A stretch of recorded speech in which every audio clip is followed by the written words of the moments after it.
السلام علیکم ناظرین، آج کل کے دور میں نیل پالش فیشن بنتا چلا جا رہا ہے۔ یہ کہ ہر گھر میں آپ کو نیل پالش ملے گا، ہر گھر میں لڑکیاں، عورتیں، ہماری ماں بہنیں، یہاں تک کہ چھوٹی چھوٹی بچیاں جو ہوتی ہیں وہ بھی نیل پالش کا استعمال کرتی ہیں۔ تو آئیے جانتے ہیں شریعت کی روشنی میں اسلام میں نیل پالش لگانا جائز ہے یا نہیں جائز ہے، یا اسلام میں نیل پالش لگانے سے وضو ٹوٹ جاتا ہے یا وضو رہتا ہے، نیل پالش لگانے کے بعد نماز پڑھ سکتے ہیں کہ نہیں پڑھ سکتے ہیں، قرآن پڑھ سکتے ہیں کہ نہیں پڑھ سکتے ہیں، اور کون سا نیل پالش استعمال کریں کون سا نہیں، یہ سارے اہم مسائل پر میں آج بات کروں گا۔ آپ غور سے سنیں اور اپنے گھر میں ان سارے مسائلوں سے اپنے گھر والوں کو، اپنی ماں بہنوں کو آپ آگاہ ضرور کریں تاکہ ان کو پتہ ہو جائے اور اپنا عبادت ٹھیک ٹھاک سے کر سکیں۔ دیکھیے شریعت کی روشنی میں اگر نیل پالش میں کوئی حرام اور ناپاک چیز شامل نہیں ہے، یعنی جس نیل پالش کو آپ استعمال کر رہی ہیں اس میں اگر کوئی حرام چیز ملا ہوا نہیں ہے تو اس نیل پالش کا استعمال جائز آپ کر سکتی ہیں، جس میں آپ کو پتہ ہے کہ اس میں کوئی غلط چیز، کوئی حرام، کوئی ناپاک چیز ملی بھی نہیں ہے، تو آپ اس نیل پالش کا استعمال کر سکتی ہیں، جائز ہے۔ اور اگر کوئی خاتون باوضو ہے، اس نے وضو کی حالت میں یعنی وضو کرنے کے بعد ایسی نیل پالش کا استعمال کیا، یعنی ایسی نیل پالش کو لگایا جس میں کوئی ناپاک اور حرام چیز شامل نہیں ہے، تو جب تک وہ پہلا وضو قائم ہے وہ نماز پڑھ سکتی ہے۔ کیا مطلب؟ جیسے آپ نے وضو کر لیا، وضو کرنے کے بعد نیل پالش آپ نے ناخن میں لگا لی وضو کرنے کے بعد، اور آپ کو یہ معلوم ہے، آپ کنفرم ہے کہ جو میں نیل پالش لگا رہی ہوں تو اس میں کوئی ناپاک چیز نہیں ہے، کوئی حرام چیز نہیں ہے، تب تک آپ کا جو وضو ہے وہ رہے گا اور آپ اس حالت میں نماز بھی پڑھ سکتی ہیں، کتاب بھی پڑھ سکتی ہیں۔ لیکن شرط ہے کہ آپ کو پتہ ہونا چاہیے کہ یہ نیل پالش جائز ہے، حرام نہیں ہے، اس میں کوئی غلط چیز ملاوٹ نہیں ہے، تب آپ نماز پڑھ سکتی ہیں، کتاب بھی پڑھ سکتی ہیں۔ لیکن میری معلومات کے حساب سے کہ آج کل کے دور میں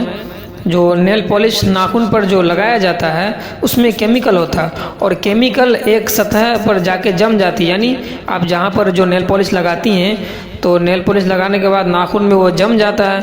جو چکناہٹ کی وجہ سے واٹر پروف ہوتی ہے، یعنی وضو کا پانی اس کے اندر نہیں گھستا، سرایت نہیں کرتا،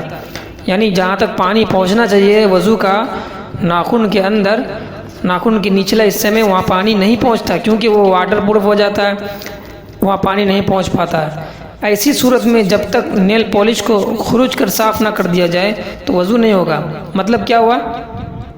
کہ آپ نے نیل پالش لگا لی، اس کے کچھ دیر بعد یعنی 1 گھنٹہ 2 گھنٹہ بعد آپ جا کر کے وضو کی، اور وضو کرنے کے بعد آپ نے نماز پڑھنے کی تیاری کر لی، تو اس سے یہ ہوا کہ آپ نے جو وضو کیا تو آپ کا وضو نہیں ہوا، کیونکہ اس میں جو چکناہٹ، جو واٹر پروف ہو چکا تھا، جو آپ کا نیل پالش سوکھ چکا تھا، اس کی وجہ سے جہاں تک پانی پہنچنا تھا وہاں تک نہیں پہنچ پایا، اس لیے آپ کا وضو نہیں ہوگا۔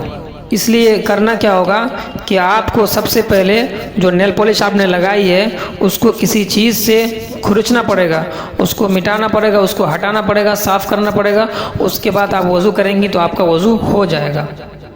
اور تیسری بات، اگر آپ کو معلوم ہے اور آپ کو ایسا لگتا ہے کہ مارکیٹ میں کوئی ایسا نیل پالش بھی دستیاب ہے جو مل رہا ہے جس میں کوئی ناپاک چیز میں ملا ہوا نہیں ہے، کوئی حرام چیز اس میں ملا ہوا نہیں ہے، اور مارکیٹ میں ایسا نیل پالش مل رہا ہے،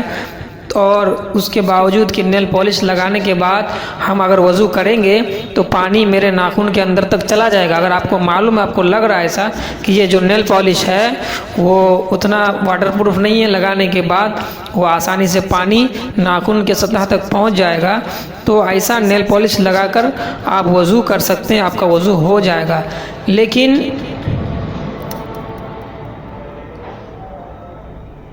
لیکن یاد رہے آپ کو کہ آپ کو پکا کنفرم معلوم ہو کہ اس میں حرام چیز نہیں ہے۔ دوسری بات پھر یہ ہے کہ آپ پانی اس میں ڈال کے دیکھ لیں کہ ناخن میں جو میں پانی ڈال رہی ہوں اس میں اندر تک جا رہا ہے کہ نہیں، چاروں طرف ناخن کے پانی سے بھیگ رہا ہے کہ نہیں، جو اندر کا سطح ہے، جو ناخن جہاں سے لگا ہوتا ہے وہاں تک پانی پہنچ رہا ہے کہ نہیں۔ اگر پانی پہنچ جا رہا ہے اور کوئی حرام چیز بھی نہیں ہے تو آپ ایسا نیل پالش کا استعمال کر سکتی ہیں، استعمال کرنے کے بعد بھی وضو کر سکتی ہیں، اور اس کے علاوہ نماز بھی پڑھ سکتی ہیں، کتاب بھی پڑھ سکتی ہیں۔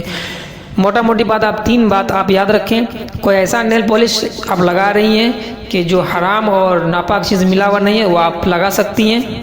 دوسرا یہ ہے کہ آپ نے نیل پالش نہیں لگایا تھا، نیل پالش لگانے سے پہلے آپ نے وضو کیا، اس کے بعد جائز جو نیل پالش تھا جس میں حرام چیز نہیں تھا اس کو آپ نے لگایا تو آپ کا وضو رہے گا، اس میں آپ نماز پڑھ سکتی ہیں۔ تیسرا مسائل یہ ہے کہ مارکیٹ میں کوئی ایسا اگر نیل پالش مل رہا ہے جس میں کوئی چیز ملی بھی نہیں ہے اور ایسا واٹر پروف بھی نہیں ہے جس میں پانی نہ جائے، تو اس نیل پالش کو آپ لگا کر کے وضو کر سکتی ہیں، وضو ہو جائے گا اور نماز بھی پڑھ سکتی ہیں۔ جن باتوں کو میں نے کہی ہے اسے آپ پہلے غور سے سن لیں، پھر اس کے بعد جائزہ لیں، اس کے بعد آپ دیکھیں کہ نیل پالش کیا ہے کیسا ہے، اس کے بعد آپ استعمال کر سکتی ہیں اور آپ نماز بھی پڑھ سکتی ہیں۔ انشاءاللہ آپ لوگوں کو سمجھ میں آ گیا ہوگا۔